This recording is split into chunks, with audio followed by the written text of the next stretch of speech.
I've seen so many videos popping up comparing old Bungie to 343 and how much worse the Halo series is now. It made me want to go back and revisit what even made Halo so great in the first place. And in order to do that, we've got to go back to the past.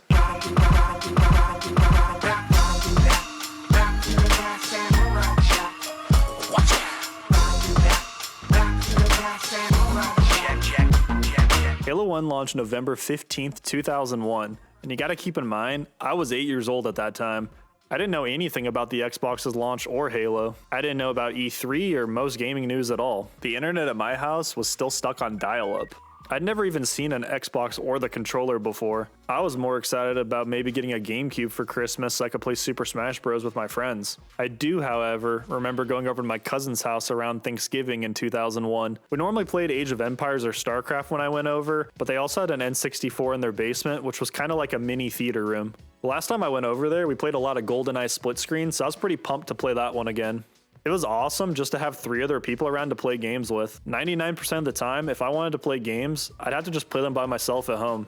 I remember as we were walking down their basement, I said, "So we're playing GoldenEye again, right?" My cousins turned to me and said, "No, we've got something even better this time." And I'm thinking, there's no way anything can be better than GoldenEye. The big kids were also only 11 or 12 at the time, so they told me not to tell the grown-ups that the game was rated M. They pop in Halo 1 and hand me that massive original Xbox Duke controller. I remember that there was all these weird extra buttons and I had to really stretch my fingers just to reach the triggers and sticks at the same time. But then, that menu music kicks in.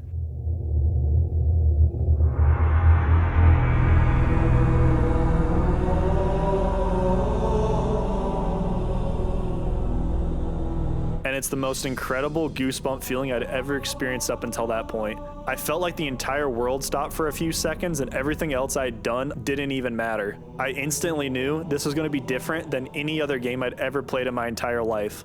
And I'm instantly hooked. The graphics, the sound, the guns, the enemies, everything was just so much better than anything I'd played up until that point. We played hours of 2v2 and free-for-all that holiday break and I just couldn't get enough.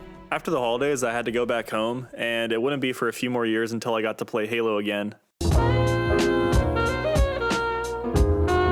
a friend I had recently made had Halo 1 on PC and let me borrow it. I'd finally be able to go back and play that game again and check out the story mode, and it was incredible.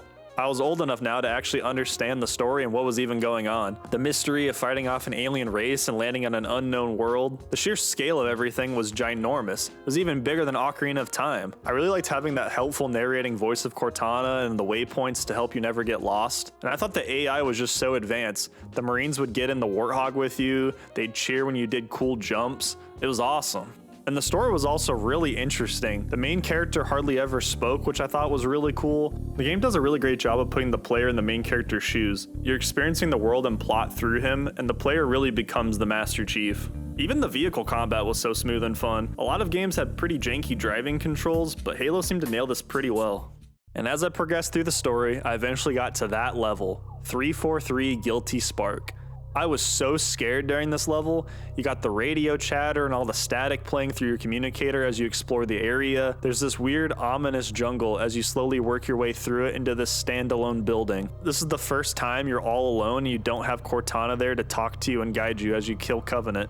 There's this eeriness, almost a stillness and a quiet that's so off-putting. When you eventually make your way through the building, you start noticing that there aren't many enemies around. It's just you, and you're wandering a bunch of corridors. It feels like you shouldn't be there, but you're not sure why. And then, the big reveal, the flood.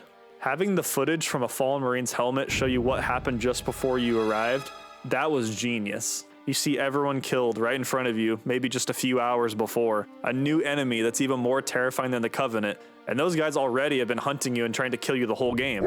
The entire dynamic of the Flood is so much different than the Covenant. You don't have opportunities to hide behind cover and wait for your shields to regenerate or even have time to reload. You're constantly on the run. Enemies can now also leap towards you. It makes them feel even more dangerous and makes the game feel reminiscent of a survival horror shooter. You eventually escape the claustrophobic corridors to meet a new ally, 343 Guilty Spark. It then takes you from one Flood horror to the next. I remember spending hours replaying the library in co-op. It was really funny to be constantly under attack from so many enemies and just being chased. The plot twist in Halo is also really well done.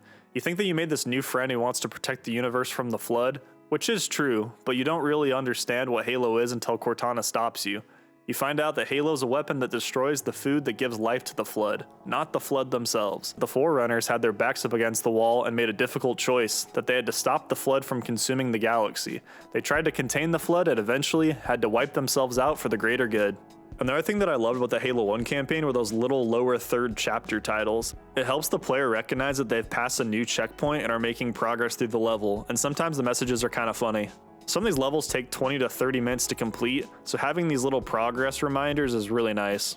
And then there's the game's ending, returning to the same ship you started the game on, only now it's completely destroyed. There's sparks flying, there's broken walls and pipes everywhere. It's not all clean and pristine like when you first woke up. It's dirty and dismantled. It really is you against the whole world. You've got to fight the Covenant, Flood, Sentinels, there's no allies anymore, and that final Warthog escape sequence, masterpiece. Negative. We have a Wildcat destabilization of the ship's fusion core. It's just so intense as the music really kicks in. If we move now, we can make it.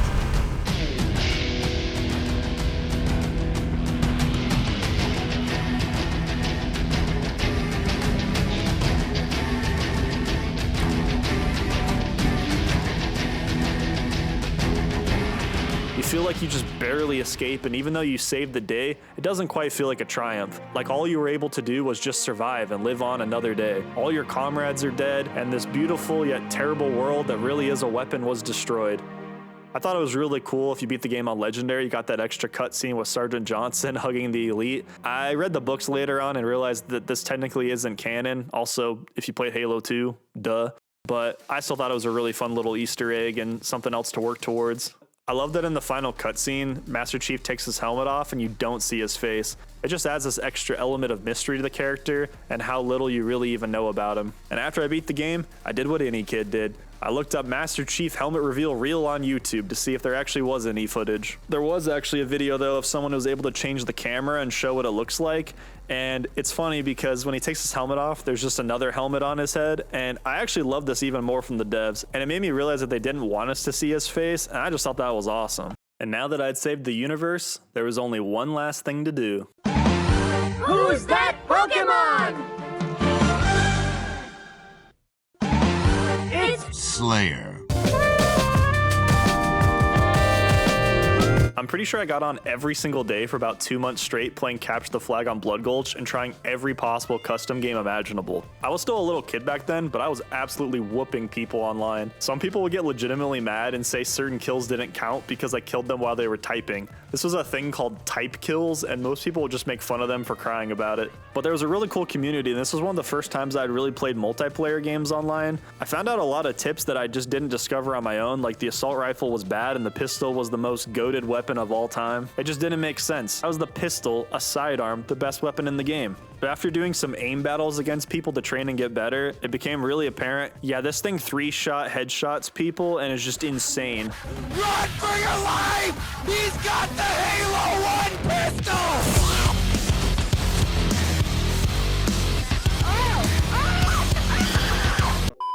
And also, of course, as everyone did back then, you start figuring out how to do stunts and flips with the Warthog and blow them up with grenades and rockets. And there was actually a whole subset of videos back in the day called Halo CE stunt videos that I used to watch. They're basically the precursor to all those GTA 5 stunt videos that kids love to watch now. And I'm sure if I would have been born later, I would have been obsessed with all the GTA videos too. This is also around the time I started discovering other content around Halo, especially animated videos on Newgrounds, which were sick. And it was probably a few more months around this time. I remember hearing online that Halo 2 was coming out, and there was going to be this trailer on G4 at midnight. I remember staying up super late with my best friend just to watch like a 1-minute trailer at midnight. And little did I know, Halo 2 would soon become one of my favorite games of all time. I hope you guys all enjoyed my journey into discovering Halo and remembering the good times. Hopefully you guys had a lot of positive experiences too, and maybe we shared some memories. Thank you all so much for watching till the end of the video, and until next time, have a good one. Nope.